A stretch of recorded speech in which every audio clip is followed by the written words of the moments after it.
Assalamualaikum warahmatullahi wabarakatuh.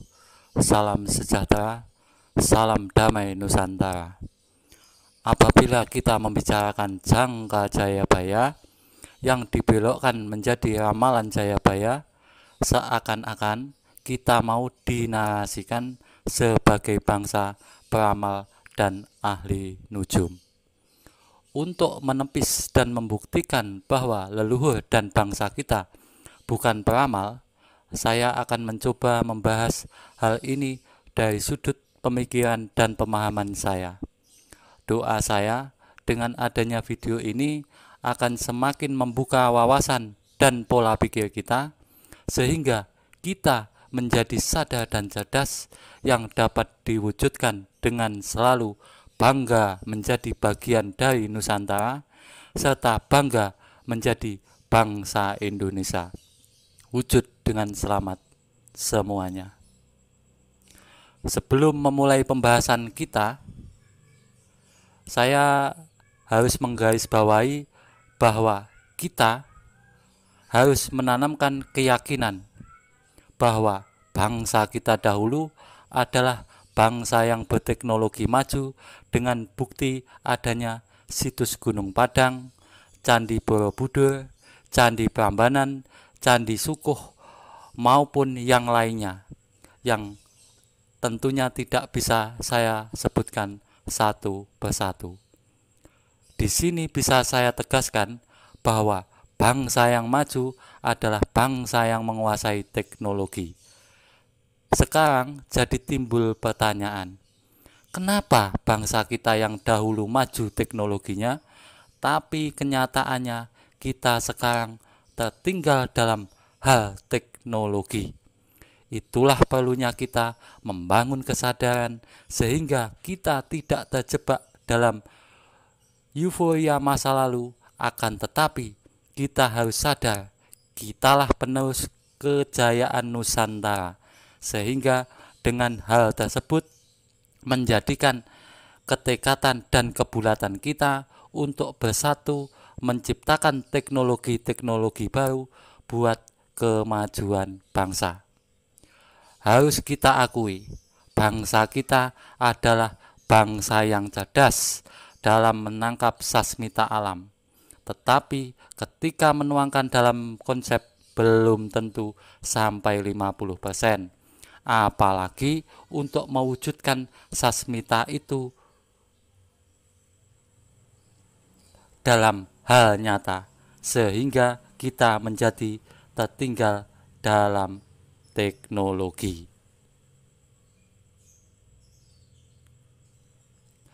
Leluhur kita bukanlah peramal dan bangsa kita bukanlah ahli nujum, tapi leluhur kita dahulu bisa memprediksi dan menghitung perkembangan teknologi di masa depan. Makanya kita mengenal jangka Jayabaya yang banyak dibelokkan dan diplesetkan menjadi ramalan Jayabaya. Apa bedanya ramalan dengan jangka? Jadi penjelasannya begini. Ramalan adalah perkiraan atau hipotesis yang belum bisa dibuktikan secara saintifik dan secara metodologi ilmiah, sedangkan jangka adalah prediksi tentang masa depan berdasarkan tahapan perkembangan ilmu dan teknologi yang ada, sehingga sebenarnya dahulu teknologi kita sudah maju dengan adanya bukti Candi Borobudur dan Prambanan yang telah mendunia. Kenapa leluhur kita yang telah mampu memprediksi teknologi masa depan malah dikatakan sebagai peramal? Karena sejarah kita telah dipenggal dan dibelokkan oleh orang asing, terutama setelah para penjajah dan pendatang dari Eropa mulai masuk ke Nusantara, sehingga kita terputus dari kearifan lokal dan sejarah kemajuan bangsa.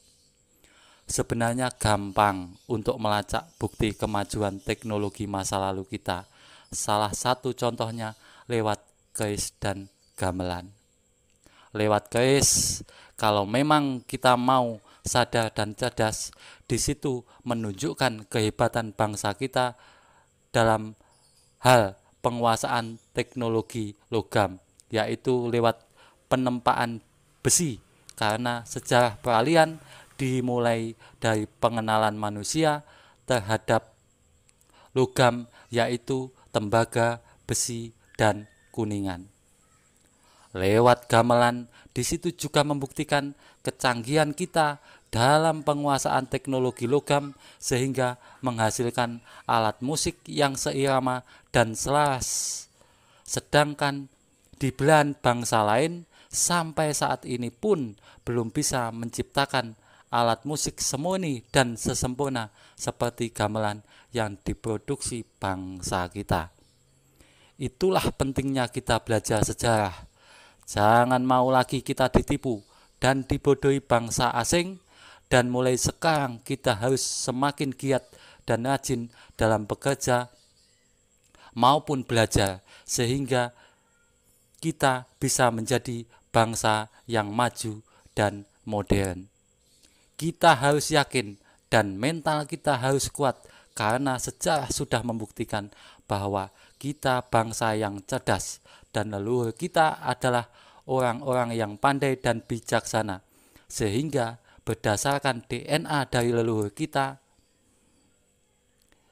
bisa menimbulkan keyakinan bahwa kita bukan bangsa yang inferior, tapi kita adalah bangsa yang cerdas, beradab, dan berketuhanan yang Maha Esa. Sebagai anak cucu, kita mewarisi DNA kecerdasan dari leluhur kita, sehingga bila kita betul-betul mau giat bekerja serta rajin belajar dan bersatu padu menyamakan niat dan tujuan bersama, otomatis kejayaan, kemakmuran, kesejahteraan, ketentraman, dan keadilan sosial pasti bisa kita capai demi terwujudnya Nusantara bangsa Indonesia yang maju dan modern. Semoga dengan video ini pemerintah semakin tergerak untuk merekrut para cerdik pandai dan memberikan kesempatan serta ruang penelitian untuk diarahkan menciptakan teknologi buat kemajuan bangsa, dan jangan sampai para kaum terbelajar dan cerdik pandai kita akhirnya direkrut dan dipekerjakan oleh bangsa lain. Salam cerdas, salam kesadaran Nusantara. Saya Agus Supiono dari Paguyuban Kesadaran Nusantara 08 di Gambut, Kalimantan Selatan mengucapkan terima kasih. Assalamualaikum warahmatullahi wabarakatuh.